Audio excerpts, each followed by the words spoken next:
Good morning, everybody.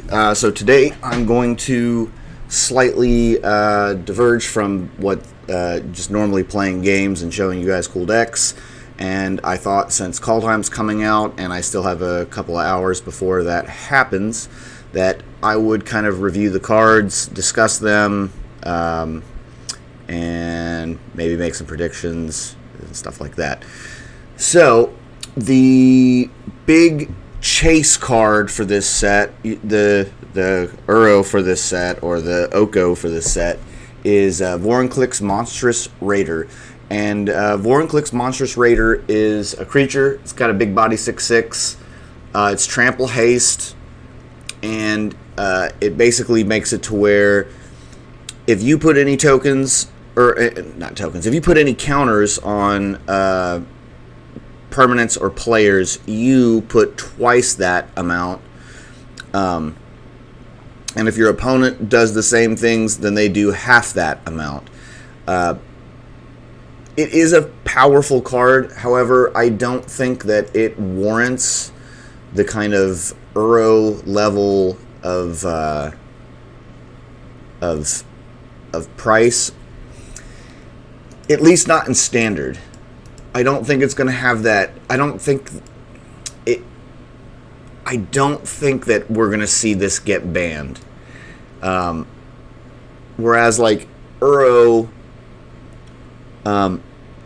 like for example, let's take this for an example. If someone casts Vornclicks and I counter it, it is dead. No effect, nothing. If someone casts Uro and I counter it, it's sitting in their graveyard, and they can cast it again. If someone casts...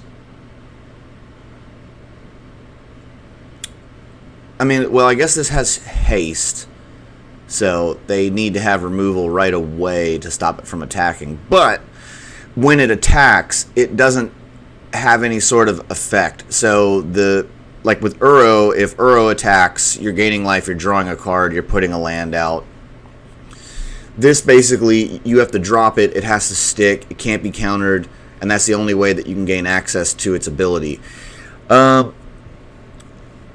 think the biggest difference is really, it's just that this has no power once it's dead, and it can be countered, so that's where I think the major divide is going to be with this. It's still a powerful card. You're still going to see decks kind of built around this thing. I think the most powerful decks that are going to be built around this, or have this be a feared combo, it's not going to be in standard. I think you're going to see it either in historic or modern or legacy, if you play legacy. So I do expect that price to come down, not only just in, and I don't even think that this is going to end up being the top priced card of the set in the end. So I do see it coming down. I still see it being a powerful card. It might be number 2, or somewhere in that top 5 range. Yep, that's where I think that's going. So let's take a look at this next one. Valkyrie, God of Lies, and it's a flip card for where you can cast Tibbles, Cosmic Imposter. Okay, so Valkyrie, God of Lies is a god, and when Valkyrie enters the battlefield, each opponent reveals their hand. For each opponent, exile a creature card they revealed this way until Valkyrie leaves the battlefield. X. Choose a creature card exiled with Valkyrie with converted mana cost X. Valkyrie becomes a copy of that card. So essentially, it just causes discard. This is the card. I think this one will end up slightly eclipsing Vornclicks, or getting close or similar in price. This is obviously it's going to be a strong EDH card. And then, I guess this could also end up being a strong EDH card as well. But the Tibble Planeswalker card is, as Tibble enters the battlefield, you get an emblem with You may play cards exiled with Tibble, Cosmic Imposter, and you may spend mana as though it were mana of any color to cast those spells. And then his activation, +2, exile the top card of each player's library, -3, exile target artifact or creature on the battlefield. And then his big activation, -8 ability is exile all cards from all graveyards, add 3 red mana. And the mana can be used really as any color if he wants to cast the exile ones. I think this card right here is going to be like the one that kind of shatters some metas, possibly even in standard. I think this card has a lot of nastiness that can happen with it, and plus, I mean, it's got multiple abilities, so I expect to see this card rise from its price right now, and until it leaves standard. Let's look at the next one. Orvar, the All Form. Changeling. Whenever you cast an instant or sorcery spell, if it targets one or more other permanents you control, create a token that's a copy of one of those permanents. When a spell or ability an opponent controls causes you to discard this card, create a token that's a copy of target permanent. I see this being like a really nasty card. One weakness of it is it doesn't have flash, so it is a little bit limited in the things that it can do. I think the price range on this is probably kind of realistic for where we're at right now. I mean, of course, I mean, almost all of these are going to drop a little bit once the surprise wow newness of Kaldheim goes away. But I think this one is going to maintain value, and I think it's going to have some pretty good combos with it. For this next one, we got Goldspan Dragon.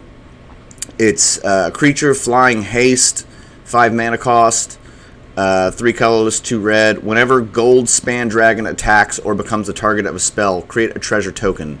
Treasures you control have activate, sacrifices artifact, add 2 mana of any one color.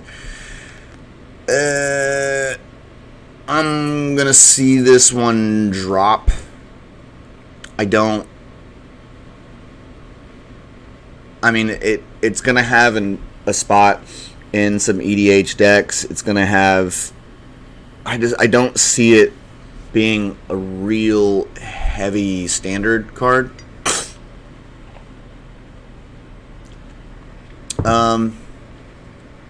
I see this one dropping. Let's see. Asika, God of the Tree. So we've got a double card here. On the front, we got a legendary creature god, 1 colorless, 2 green. Vigilance, add 1 mana of any color. Other legendary creatures you control have vigilance and add 1 mana of any color. And then on the back, we've got a legendary enchantment.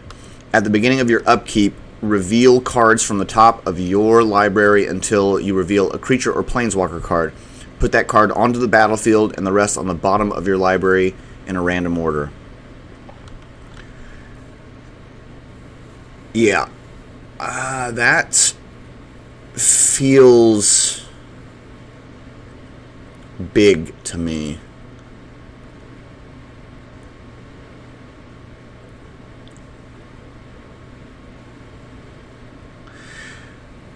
I don't think that... Yeah, this feels big to me. This feels like it is going to... I think it's going to eclipse Goldspan Dragon. The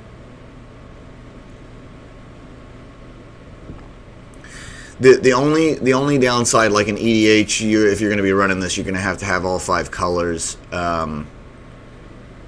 And people are going to be able to figure that out anyway, but it's still going to have...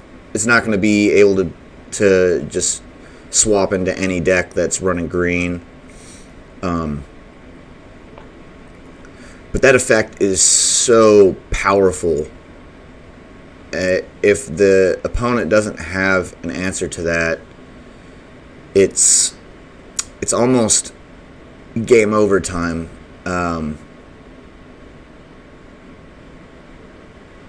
Yeah, I mean, I would see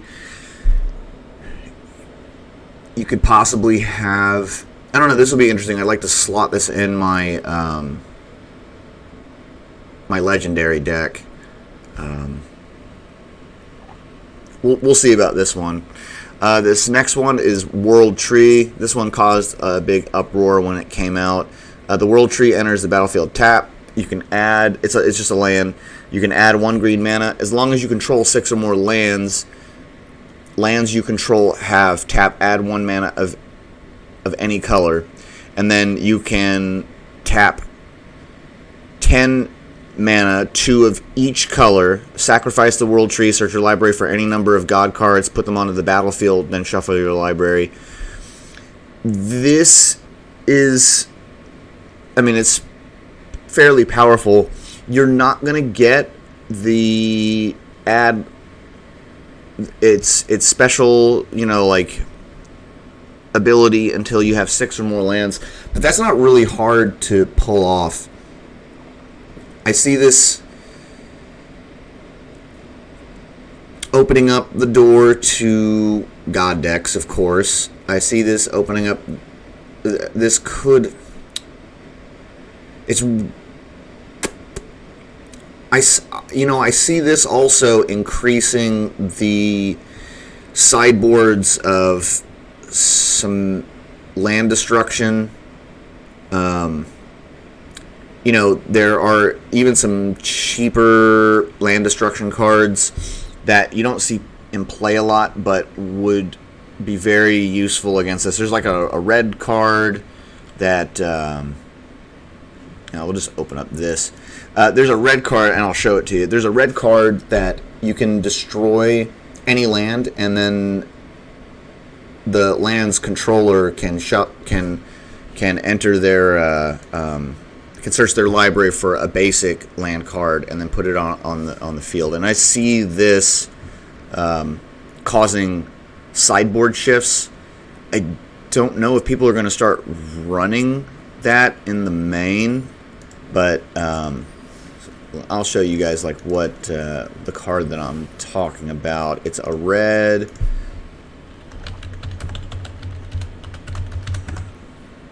Oh.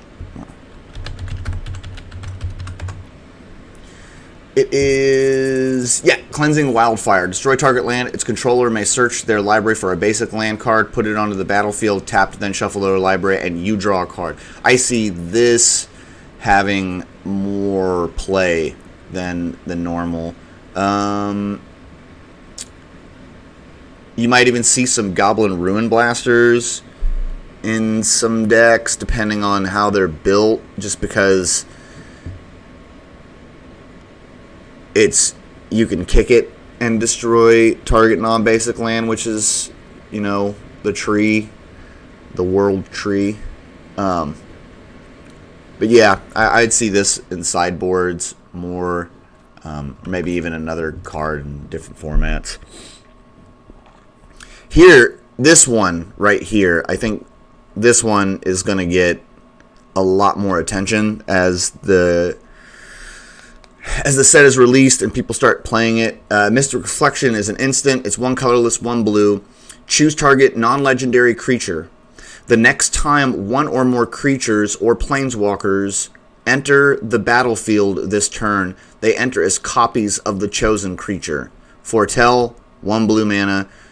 And Foretell is, during your turn, you may pay 2 colorless and exile the card from your hand face down. Cast it on a later turn for its Foretell cost. So, you can essentially, cast it into the Foretell status, and later on you would be able to get the instant effect for only 1 blue, making it easier to pull off. I see lots of shenanigans with this. Essentially, and you can use it for any target non-legendary creature, either yours or your opponent's. So, like, your opponent could be casting Vornclicks Monstrous Raider, and if you had, you know, a Lana War Elf or something, you could cast this, and the next, like when they're casting that, it would turn their Vornclicks into a Lana War Elf. You could do it on your own deck. So not only is this, it's kind of potential removal for different scenarios for your enemies' plays, you could also have some combos in your own deck where you're doing copies of things. It's kind of a win more in that case, because if you already have a powerful creature or a planeswalker on the board, and then you cast like a Lana War Elf. I mean, I guess this does make late game creatures that aren't useful into something useful.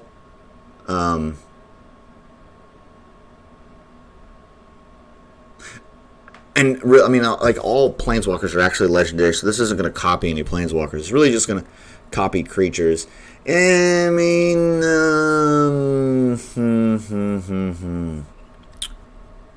I'm iffy about this one. I guess we just need to see it in action. There's something, like, my gut instinct is telling me that there's something about this card, but I think time will have to tell for this one. Let's look at this next one. We got Tivarkell, 2 colorless, 2 green, legendary planeswalker. Elves you control have tap, add 1 black mana. Is that black mana? Yep. Is +1 activated ability is put a +1/+1 counter on up to 1 target elf. Untap it, it gains death touch until end of turn. 0 activation, create a 1/1 green elf warrior creature token.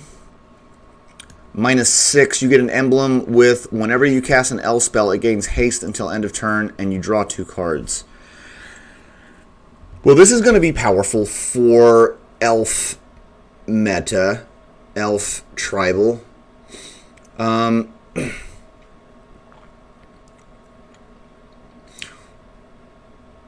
know, its +1 isn't so amazing.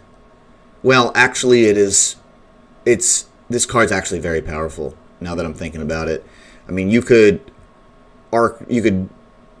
tap your Arc Druid, gain, you know, mana and however many elves that you have, and then you can do this, buff it, untap it, and gain all that mana again. So if you've got 4 elves on the board, your Arc Druid with this basically gives you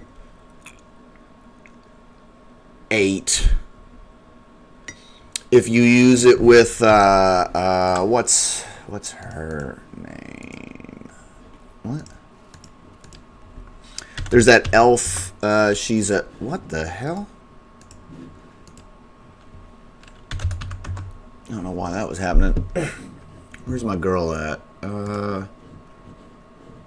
Yeah, Marwyn. It would increase the amount of mana that she has by 1.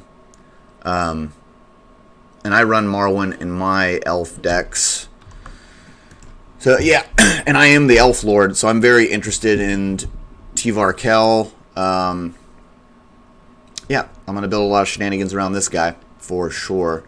I think this one is probably going to drop a lot after it rotates out of standard. Varragoth, bloodskysir. What's this? Legendary creature, demon rogue, 2 colorless, 1 black, death touch, and boast. 1 colorless, 1 black. Target player searches their library for a card, then shuffles their library and puts the card on top of it.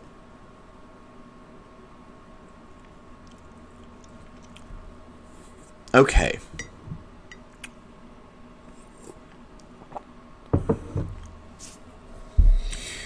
has a place in EDH. Can be made shenanigans if you can make it unblockable.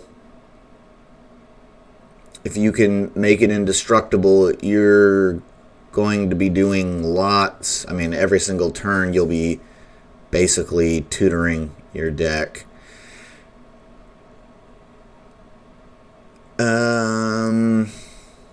It's not bad because it's Death Touch. It is legendary, so you're not going to have too many of these on the board unless you do something like Spark Double.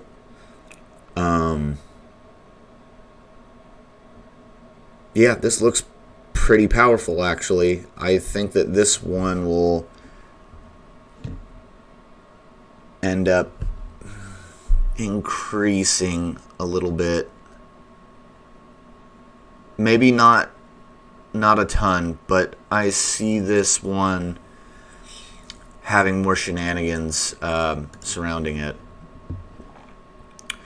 Alright, on to the next one. We got Tegrid, God of Fright. So it's a legendary creature, it's a god. Menace. Whenever an opponent sacrifices a non-token permanent or discards a permanent card, you may put that card onto the battlefield under your control from their graveyard. Whenever...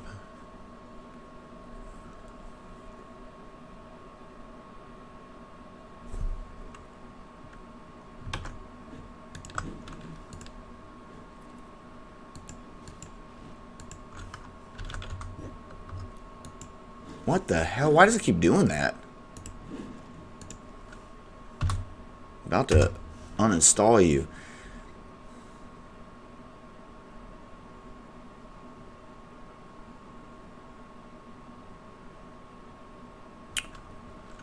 Oh, yes.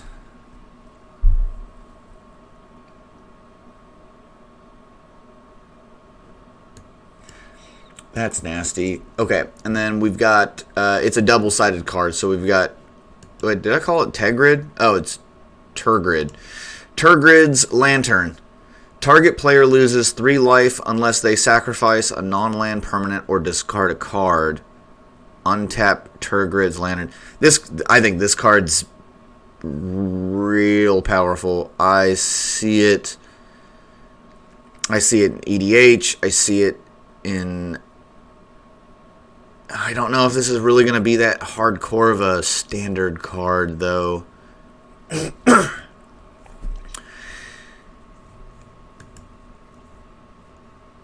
Yeah, this one, I'm just not... I think...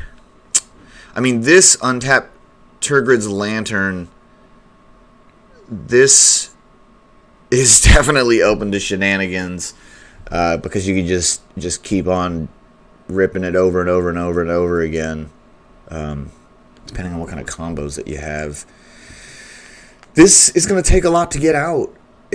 You're not going to get this out until, like, you know, turn 4 or 5. It's a creature, so it's open to removal. It is a semi-big body, but time will tell on this one. I guess we'll just have to wait and see. We've got Hovar, God of Battle. Legendary creature, god. Creatures you control that are enchanted or equipped have double strike. At the beginning of each combat, you may attach target or equipment attached to a creature you control to a target creature you control.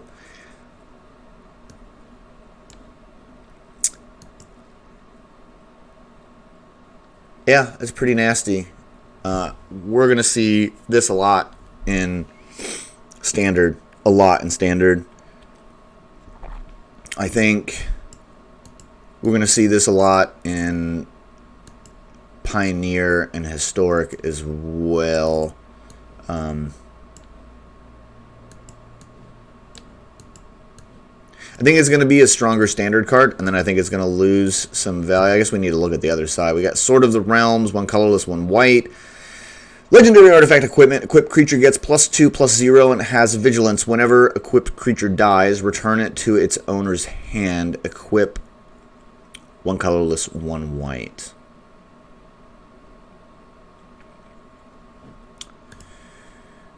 Yeah, I'd be surprised if I think this is going to lose a lot of value after it rolls out of standard, but it's definitely nothing to...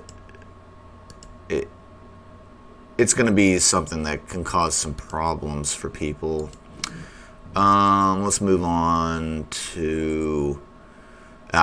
this is one of the cards that I'll be buying. And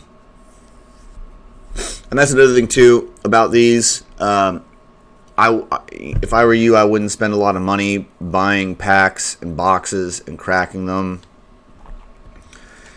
For this set, I would just buy individual cards that you need.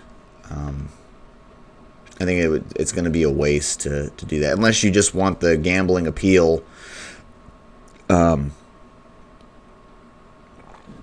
it. So let's take a look at Coma, Cosmos Serpent. This is going in an EDH deck. Not as the commander, but it could be the commander, but I just want it in there just because it's just a big body. It can't be countered. At the beginning of each upkeep, create a 3/3 blue serpent creature token named Coma's Coil. Sacrifice another serpent, choose one. Tap target permanent. Its activated abilities can't be activated this turn. Coma, Cosmos Serpent gains indestructible until end of turn. Yeah, it seems powerful to me.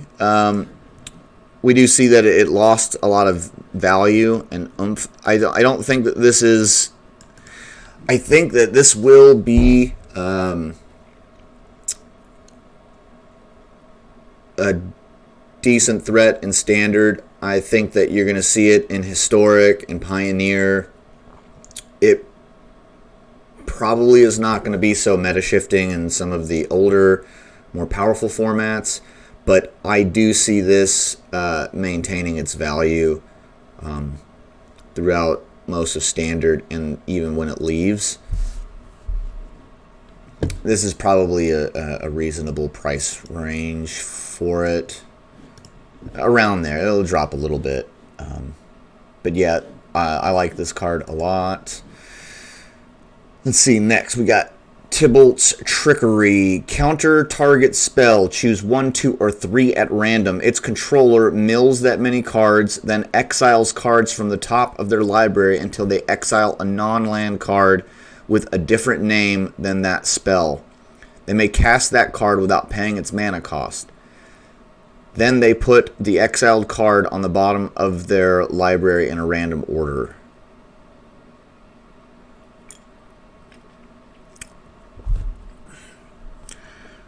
So red gets counterspell.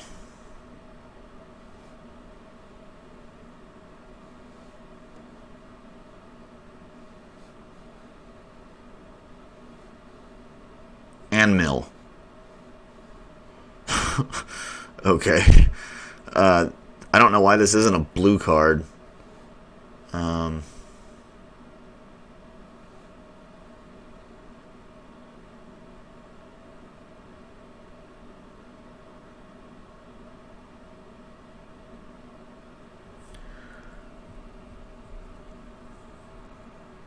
Huh.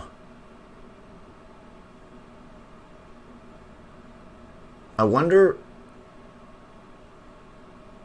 I almost wonder if you could even use this on yourself.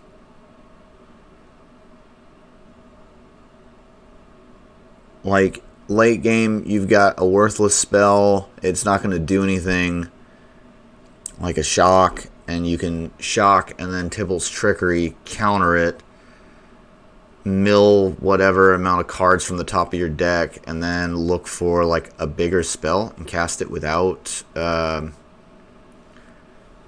you wouldn't get another shock because it can't be the same name of the spell. And then I don't know, I'm just gonna have to see this one in action. I just don't know. It's kind of wild that red gets counter and mill, but anyway, we'll check out this next one. Torolf, God of Fury, double-sided card.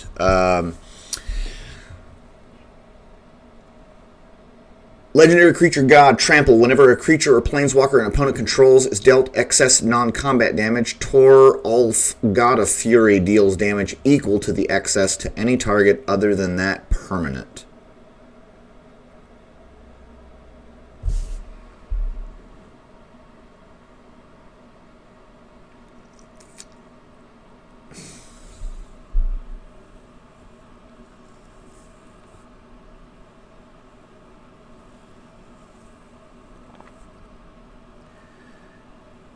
Yeah, I could see this getting kind of nasty. Maybe in standard. It's almost like... Yeah, I mean, it's pretty powerful. Let's see the other side. Toralf's Hammer. Legendary artifact equipment. Equipped creature has 1 colorless, 1 red. Tap. Unattached Toralf's Hammer. It deals 3 damage to any target. Return Toralf's Hammer to its owner's hand. Equipped creature gets +3 as long as it's legendary.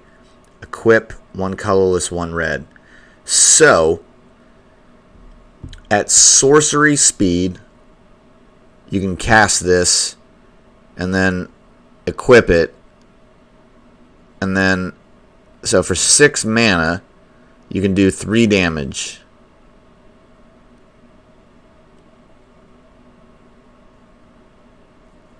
If it's legendary, the creature get...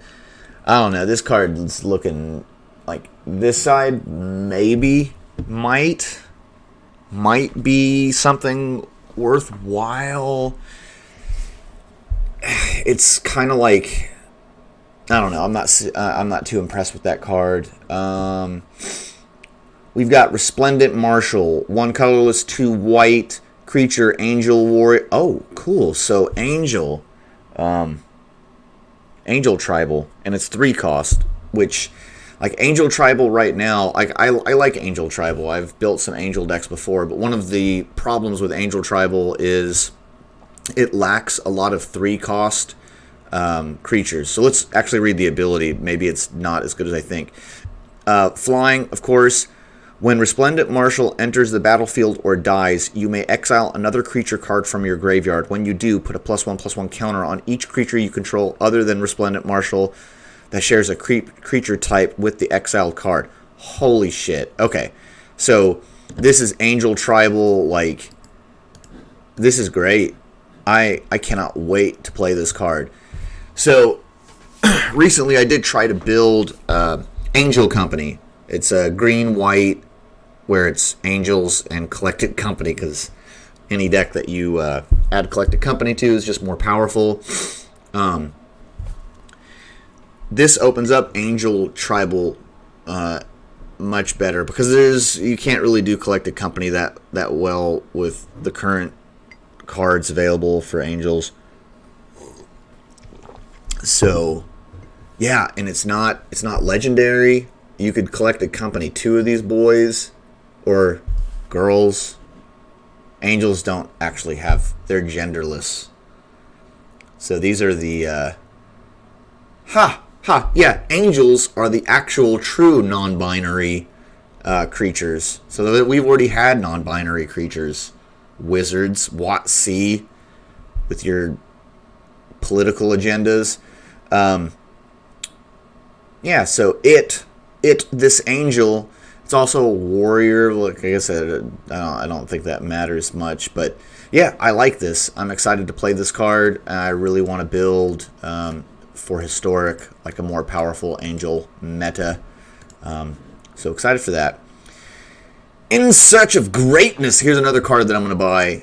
This and Coma, Cosmos Serpent. These are the only cards that I believe that I'm going to buy at all in this set. Okay, that's because I run Simic EDH deck, and yeah, I'm a prick. This is an enchantment. At the beginning of your upkeep, you may cast a permanent spell from your hand with converted mana cost equal to 1 plus the excuse me, plus the highest converted mana cost among other permanents you control without paying its mana cost. If you don't, scry 1.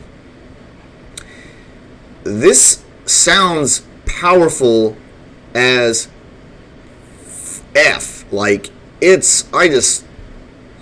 Like, this is definitely EDH worthy, but I see this. I see this being big, like, in a lot of decks. You can shut it down, of course. I mean, it's kind of like... Here's the thing. You put out In Search of Greatness. If they don't have an answer to an enchantment, which is very sticky, okay, then at any point in the game, from like early game or late game, you could start getting lots of value. You could even have, like, if you had the draw capabilities. I see this card going up in value. This is like, for me, this is baseline for this card. I mean, I don't see it going below 5. Just because even, you know, in the late game, this is powerful. You drop, like, even if your board gets cleared and it's like, okay, you know, you're back to square one while you're searching for greatness, you drop a 6-cast creature, you've got a 7/1 in your hand, you draw a card. That's another, you know, something between, you know, another big card. You can drop your 7 and you can still play another card. So in terms of just like the engine value, the throughput that you get with this, I think this card is it's just amazing. I'm surprised that it's not higher in price while we're still in that neat WoW phase of Kaldheim. But I expect to see this. I'm going to be building lots of decks around this. I mean, just dropping this down and then like next turn Uro is just like fine by me, like a free Uro. Yeah. Oh, let's see. Bergi, God of Storytelling. Whenever you cast a spell, add 1 red mana. And it's a legendary creature god 3/3. Whenever you cast a spell, add 1 red mana. Until end of turn, you don't lose this mana as steps and phases end. Creatures you control can boast twice during each of your turns rather than once.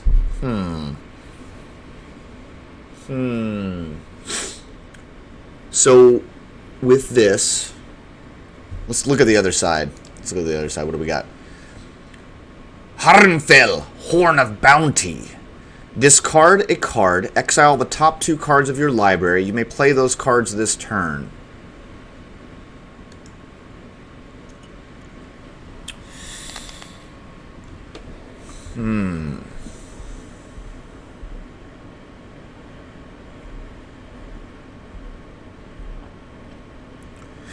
I see this as being a decent card. I think... Is it underpriced? I don't think so. I think it's... Whenever you cast a spell, add a red mana.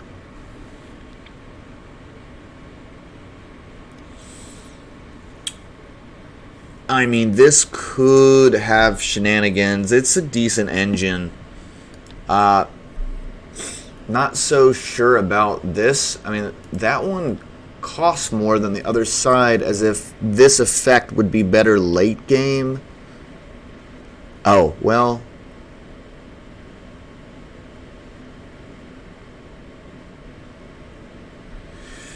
I mean, that is kind of... Yeah, there's no activation cost. This is actually pretty cool.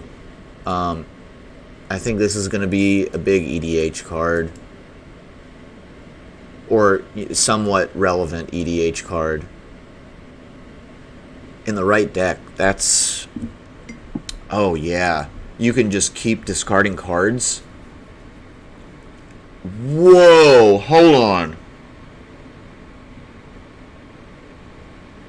Holy crap. You could just discard your whole freaking deck. This card, is that right? Hold on. Discard a card. No. I'm totally having a brain fart here. It's not mill. You'd have to have cards in your hand to go through your library. So, yeah, I mean, bleh. I just don't know about this card. I guess I'll just have to wait and see what happens with it. Oh god. Oh my god. This card.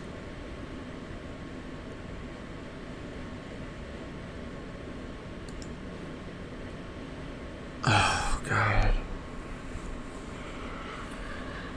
Oh god.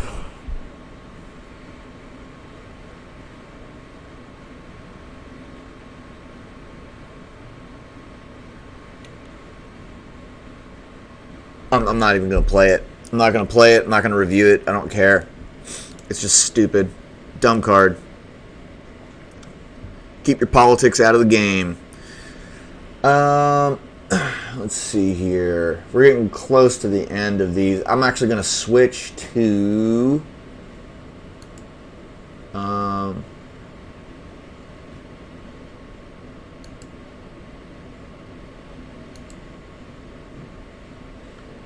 let's just look at the top uncommons, because I think we already went through like a lot of the bigger cards for the format, but I do want to kind of take a look at what's big for uncommons. We've got replicating ring. Yeah, this one is looking cool. So this is a snow artifact, costs 3 colorless, add 1 mana of any color as its tap activation cost. At the beginning of your upkeep, put a night counter on replicating ring. Then if it has 8 or more night counters on it, remove all of them and create 8 colorless snow artifact tokens named replicated ring with add 1 mana of any color. So I see this in EDH, although it is kind of slow nowadays because it costs 3. The thing is that obviously at the beginning of your upkeep, you are adding these counters. So if you have anything that buffs counters, like Vornclicks or whatever, anything else that adds counters, you're getting closer to having 8 artifacts on the board. Now, with those 8 artifacts, there's all sorts of shenanigans that can happen from that. There are cards that... what is that? It's this... why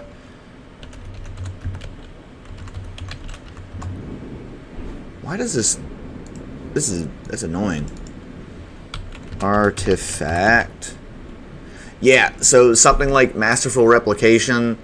You can choose target artifact you control. Each other artifact you control becomes a copy of that artifact until end of turn.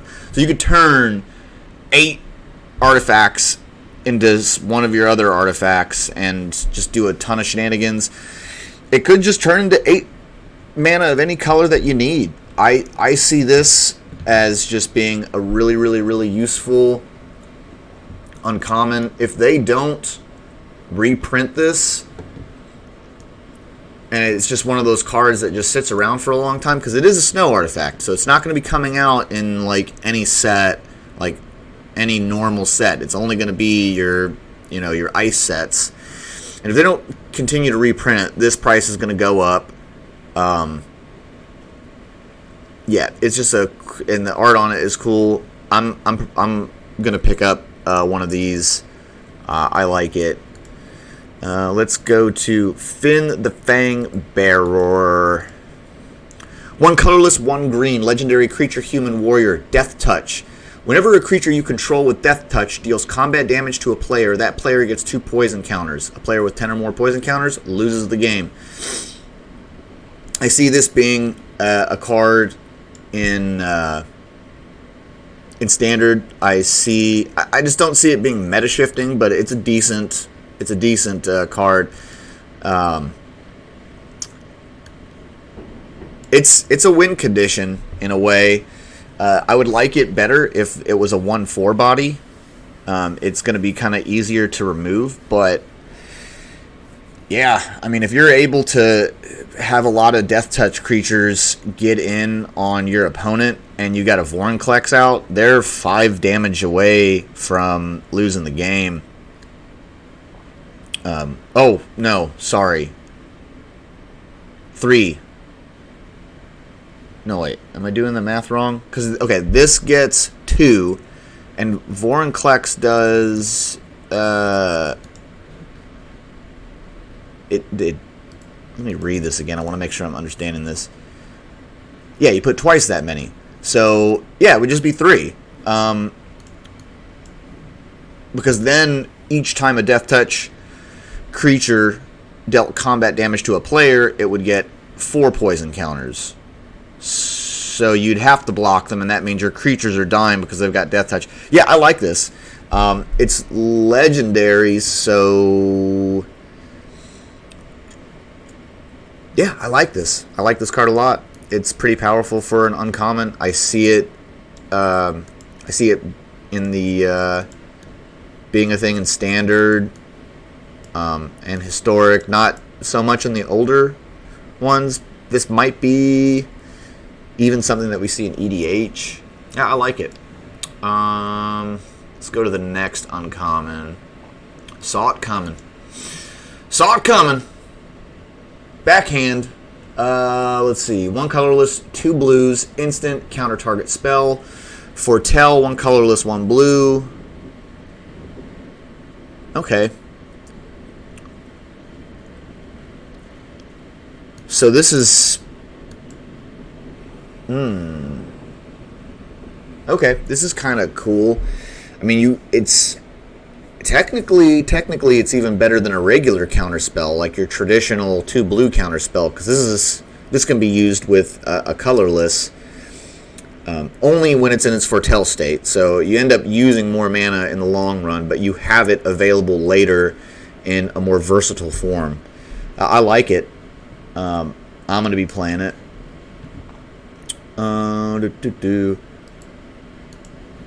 Svella! Svella Ice Shaper, legendary snow creature, Troll Warrior. 3 colorless mana, activate. Create a colorless snow artifact token named Icy Manalith with add 1 mana of any color. 6 colorless, 1 red, 1 green. Tap. Look at the top 4 cards of your library. You may cast a spell from among them without paying its mana cost. Put the rest on the bottom of your library in a random order.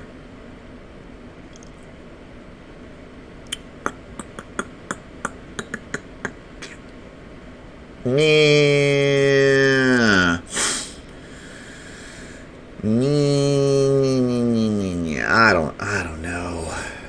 I don't know. Doesn't look that amazing. I mean, it's an engine for creating artifacts. I just don't see it being all that. I don't see it being all that. Let's take a look at this. This will be the last uncommon that we look at. Legendary creature, human warrior. Other creatures you control get +1/+1. Whenever a land enters the battlefield under your control, create a 1/1 human warrior creature token. That is 5.